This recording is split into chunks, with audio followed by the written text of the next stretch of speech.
মানে সতর্কতা অবলম্বন করেন, তাহলে আমরা প্রত্যেকেই উপকৃত হব। আমরা আরও উপকৃত হব আপনাদের সামনে যদি ছোট্ট বিষয়টি তুলে ধরার মাধ্যমে আপনারা যদি প্রতিনিয়ত মেনে চলেন, আপনারা নয় আমাদের জন্য এবং সকলের জন্য, আপনারা যারা শুনছেন, যারা পথচারী আছেন, যারা ড্রাইভ করে চলে যাচ্ছেন, তারা প্রত্যেকেই যদি আমাদের এই সামান্য বক্তব্যটুকু কানে নিয়ে প্রতিনিয়ত নিজেদের জীবনযাপন চালান, তাহলে মনে হয় আমরা সকলেই ভালো থাকব। আমরা যারা পুলিশ প্রশাসনের পক্ষ থেকে কিছু নিয়ম পালন করার জন্য আপনাদের বাধ্য করি, বা আপনারা নিজেরাও সমস্ত কিছু জানেন, যদি একটু সতর্কতা অবলম্বন করেন, কারণ আমাদের এই প্রতিনিয়ত জীবনযাপনের দ্রুত গতিময় করে তোলার জন্য এত সুন্দর রাস্তা আমাদের সরকার করে দিয়েছেন। সেই রাস্তা ব্যবহার করে যদি আমাদের গতিময় জীবনকে আরও দ্রুত করে তোলার জন্য যদি আমরা একটু সতর্ক থাকি, তাহলে আমরা প্রত্যেকেই ভালো থাকব। এবং এই রাস্তা ব্যবহার করার মাধ্যমে যদি আমরা আরেকটু সতর্কতা অবলম্বন করি, তাহলে আমাদের যানও থাকবে, আমাদের যানবাহনও থাকবে, আমাদের জীবন আরও সুরক্ষিত থাকবে। এই বলে আমি আমার বক্তব্য দাসপুর থানার পক্ষ থেকে কিছু বলছি, এবং আমার আগে ডিএসপি ট্রাফিক স্যারকে আপনাদের উদ্দেশ্যে কিছু ওনার মূল্যবান বক্তব্য বলার জন্য অনুরোধ করছি। আপনারা মনোযোগ সহকারে মোটরসাইকেল বিভিন্নভাবে চালিয়ে যাচ্ছেন এবং আমার কথা দূর দূর থেকে যারা যারা শুনতে পাচ্ছেন তাদের সবাইকে প্রণাম জানিয়ে দুটো কথা বলছি। এই প্রোগ্রামটা, এই অনুষ্ঠানটা আমরা সারা বছরই করে থাকি বিভিন্ন জায়গায়, কখনো স্কুল কলেজে গিয়ে। তো এবার আমরা চিন্তা করলাম যে স্কুল কলেজে বা বিভিন্ন শিক্ষামূলক প্রতিষ্ঠানে তো অনেক হলো, এবার রাস্তায় পথচারীদের রাস্তায় ধরি। কারণ সম্প্রতি আমরা দুর্গাপুজো, কালী পুজো, বিভিন্ন অনুষ্ঠান পার করেছি। তাতে আমরা দেখেছি লোকজনের হাতে এখন প্রচুর দ্বিচক্রযান, মানে টু হুইলার, মোটরসাইকেল, চার চাকার গাড়ি সবই রয়েছে, এবং প্রতিদিন শয়ে শয়ে না হাজারে হাজারে গাড়ি এই দাসপুর ঘাটাল এই রাস্তা দিয়ে পাঁশকুড়া আপ ডাউন করে। কিন্তু দুঃখের সহিত জানাচ্ছি, মানে বলতেই হচ্ছে, একটু আগে যেটা বলা হলো, গাড়ি চলতে গেলে মিনিমাম সতর্কতা যেটুকুনি নেওয়ার দরকার ম্যাক্সিমাম ক্ষেত্রেই যারা বিশেষ করে দ্বিচক্রযান, যারা টু হুইলার মোটরসাইকেল চালান, তাদের ক্ষেত্রে তাদের আমরা দেখতে পাই না। একটু আগে যেটা বলা হলো যে বাড়ির গতিময় জীবন, রাস্তাঘাট ভালো হয়ে গেছে, গতিময় জীবন সবাই চাই যে খুব তাড়াতাড়ি ইনস্ট্যান্টেনিয়াসলি, মানে কারোর আর মানে ধৈর্য নেই রাস্তায় চলার মতো, কারোর আর মানে 1 মিনিট 2 মিনিট দাঁড়ানোর মতো ধৈর্য কারণ নেই। কিন্তু প্রত্যেকটা মানুষের সঙ্গেই কিন্তু তার পরিবারের আরও 3-4 জন জড়িত থাকে। এই গতিময় জীবন যদি অসাবধানে যাতায়াত করা হয়, করতে করতে যদি হঠাৎ করে ভগবান না করুক বা উপরওয়ালা না চাক যদি কোনো দুর্ঘটনা ঘটে যায়, তার ফল কিন্তু সেই লোকটা তো যা ভোগার সে তো ভুগলই, তার সঙ্গে কিন্তু অ্যাসোসিয়েটেড আরও বাড়ির 3-4 জন যে লোক, তার উপর মুখাপেক্ষী যে লোক রয়েছে, তাদেরও ভুগতে হয়। এমন ব্যাপার নয়। আমরা দুর্গাপুজো এই যে একটু আগে যেমন দেখতে পাচ্ছি রাস্তা দিয়ে বেশ কিছু পথচারী মোটরসাইকেল আরোহী চালিয়ে নিয়ে যাচ্ছেন, হেলমেট নেই। এগুলো আমরা বলে বলে হয়রান হয়ে যাচ্ছি। এবার এই মানুষরাই যখন কলকাতা পুলিশ বা অন্য জায়গায় যাচ্ছে তখন দিব্যি হেলমেট টেলমেট সবই পড়ে যাচ্ছে। এখানে বললে উল্টে আমি দেখেছি কখনো ট্রাফিক পুলিশ ধরতে গেলে তার উপরে ট্রাফিকের উপর অভিযোগ করেন। ব্যাপারটা হচ্ছে যে হেলমেট পরা বা এই ট্রাফিকের আইনগুলো আমরা যখন ইম্পোজ করতে যাই, এগুলো আপনাদের হ্যারাস করার জন্য নয়, এগুলো আপনাদেরই ভালোর জন্য, যাতে আপনারা সুস্থভাবে শান্তিপূর্ণভাবে বাড়ি থেকে বেরোনোর যে মানুষটা, সেই মানুষটা ঠিকঠাক মতো শান্তিপূর্ণভাবে কাজকর্ম সাথে যাতে ঢুকতে পারে। এবার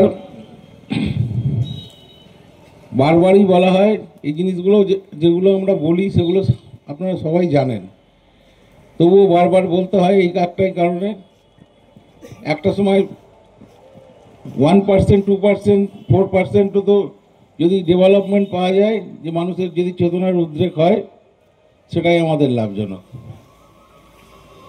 কতগুলো ব্যাপার আমরা দেখি, এই বাস এখানে যদি যারা আছেন তাদের মধ্যে নিশ্চয়ই বাসের ড্রাইভার কন্ডাক্টর তারাও যদি থেকে থাকেন, বা চলতি বাস রাস্তার বাস কন্ডাক্টর ড্রাইভার তাদেরকেও বলা হচ্ছে যেখানে সেখানে বাস দাঁড় করাবেন না স্টপেজ ছাড়া, যেখানে লোক দাঁড়ায় হঠাৎ করে রানিংয়ে। আমি এরমও দেখেছি যে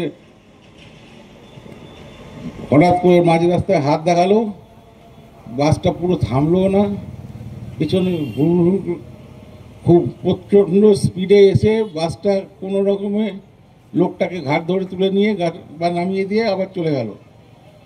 এবার মহিলা টহিলা থাকলে দেখা যায় যে বাসটা হয়তো ফুল স্পিডে যাচ্ছে, তার পেছনে আরও 10টা গাড়ি রয়েছে, হঠাৎ করে একটা সাডেন ব্রেক মেরে দিল।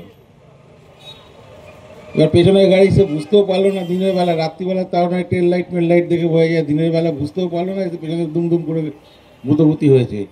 সম্প্রতি অতীতে এরকম ঘটনা ঘটেছে, হঠাৎ করে চলতি গাড়ির পেছনের গাড়ি, সামনের গাড়িটা থেমে গেছে, পেছনের গাড়িটা এসে ধুম করে লাগিয়ে দিয়েছে, গিয়ে পেছনের গাড়ির যে বিশেষ করে মোটর সাইকেল আরোহী ফারোহী যারা হয় তারা আহত হয়েছেন। তো এই জিনিসগুলো বেশি করে বলার তো আর কিছু নেই, মানে যেমন শরীর আপনাদের নিজের, গাড়িও আপনাদের নিজের, এটা তো গেল। তো আপনারা চলবেন সেরকমভাবে, তার নিজের যতটা সাবধানতা নিয়ে চলতে হয়। এবার পথচারীদের ক্ষেত্রে আমরা দেখি যে সমস্ত রাস্তায় ফুটপাত নেই, সেই রাস্তা দিয়ে ধরুন যাচ্ছে, বাঁ দিক দিয়ে যাচ্ছে পথচারীরা, পেছন থেকে গাড়ি এসে ধাক্কা মেরে দিয়ে চলে গেল।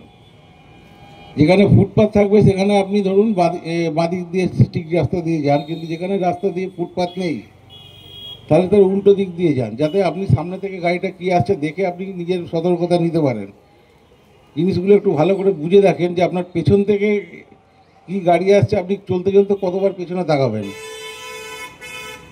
তাহলে যে রাস্তায় ফুটপাত নেই সেই রাস্তায় আপনাকে সবসময় উল্টো দিক দিয়ে হাঁটতে হবে, যাতে আপনি যা আসবে সামনে থেকে গাড়ি আসলে দরকার হলে পাশে যদি নর্দমা থাকে তো নর্দমাতেও ঝাঁপ দিয়ে বাঁচতে পারেন, ভিজতে পারেন, ভিজে যাবেন কিন্তু অসুবিধা হবে না। কিন্তু পেছন থেকে যদি একটা গাড়ি এসে আপনাকে ধাক্কা দিয়ে চলে যায় তাহলে তো আপনার মানে সব দিক দিয়েই গেলেন। এবার আমি দেখতে দেখতে এই খারাপ কথাটাই বলি, মানে একটা অ্যাক্সিডেন্ট হলে সবচেয়ে খারাপ পরিস্থিতি কী হতে পারে, লোকটা মারা গেল। এবার যে লোকটা মারা গেল সে তো বেঁচে গেল, তার বাড়ির লোককে ডুবিয়ে দিয়ে চলে গেল, ঠিক। আর যদি সে মানে হাত পা ভেঙে যায় বা অঙ্গহানি হয় বা বড় মাপের ইনজিওর্ড হয় তাহলে কী হবে, তার চিকিৎসার খরচ, তার ফ্যামিলিটা মানে ধনে প্রাণে মারা যাবে। সে নিজে চিকিৎসা করে পুরো কত % সুস্থ হবে কিনা তারও কোনো গ্যারান্টি নেই। এবার সত্যি কথা যেটা বলতে, চোখের সামনে নিজের হাতে এই আহত, কখনো কখনো ডেড বডিও আমাদের তুলতে হয় এই রোড অ্যাক্সিডেন্টে। এগুলো আমাদের ভালো লাগে না, কেন দেখতেও ভালো লাগে না, আমাদের নিজেদের খুব খারাপ লাগে। কিছু জিনিস আমরা বলতে পারি না, আমাদের বুক কাঁদে, দুমড়ে মুচড়ে যায়, কিন্তু বুকে পাথর চাপা দিয়ে আমরা সেগুলো করতে হয়। এই মোটামুটি বলার। এবার ট্রাফিকের কিছু নিয়মকানুন, আইন কানুন যেটা আছে, কিছু রোড সিগন্যাল আছে, যেমন ম্যাক্সিমাম আপনারা ধরুন রাস্তা পার হবেন, যখন রাস্তা পার হতে গেলে যেসব রাস্তায় আপনার জেব্রা ক্রসিং আছে তো সেই সব জেব্রা ক্রসিংয়ে আপনারা পার হন, একটু দেখেন ভালো করে, দুদিক দেখেন। আপনি যদি এদিক থেকে ওদিকে যান তাহলে আপনার ফার্স্টে গাড়ি আসবে ডান দিক দিয়ে, তাহলে ফার্স্টে আপনি ডান দিকে দেখেন, তারপরে ওদিকে যখন হাফ পেরিয়ে যাবেন বাঁ দিক দিয়ে গাড়ি আসবে, আপনি বাঁ দিকটা দেখেন ক্লিয়ার, দুদিক দেখে ফাঁকা। 2 মিনিট দেরিতে যাওয়া ভালো। এটা ইংরেজিতে কথা আছে, অনেক জায়গায় দেখবেন রাস্তায় লেখা থাকে, it is better to be late than being mister late. Mister late মানে স্বর্গত, ঠিক। তা 2 মিনিট দেরি করে যান তাতে ক্ষতি নেই। আর আপনার যদি তাড়া থাকে তাহলে আপনাকে একটু সময় নিয়ে হাতে বেরোতে হবে ধীরে সুস্থে। এই যে আমরা গাড়ি করে যাতায়াত করি, আমি কিন্তু সবসময় সময়ের আগেই আসি, হাতে আমি অনেক সময় নিই। আপনারা যারা এখানে গাড়ি 4 চাকার গাড়ির ড্রাইভার আছেন, হঠাৎ করে 11th আওয়ারে বেরিয়ে তারপরে হুড়মুড় হুড়মুড় করে এর ঘাড়ের উপর দিয়ে যাচ্ছি, ওর ঘাড়ের উপর দিয়ে যাচ্ছি, এই জিনিসগুলো না করে একটু সময় নিয়ে ভালো করে যান। মনে করেন আপনি একজন 4 চাকার গাড়ি চালাচ্ছেন, কোথাও একটা দুর্ঘটনা ঘটিয়ে ফেললেন, যা হলো সে তো হলো, সে পরের ব্যাপার। কিন্তু কখনো কখনো এরকম হয় যে এলাকার লোকজন সেই গাড়ির ড্রাইভারের উপর ক্ষেপে গেল, তাড়া করলো। তো এমন কাজ তাড়া করে লাভটা কী আছে? সে দেখা যাবে, অনেক ক্ষেত্রে দেখা যায় এরকম দুর্ঘটনা ঘটেছে এবং গাড়ির ড্রাইভার গাড়ি ছেড়ে পালিয়ে গেছে, লোকজন গাড়ি ভেঙে চুরেও দিয়েছে।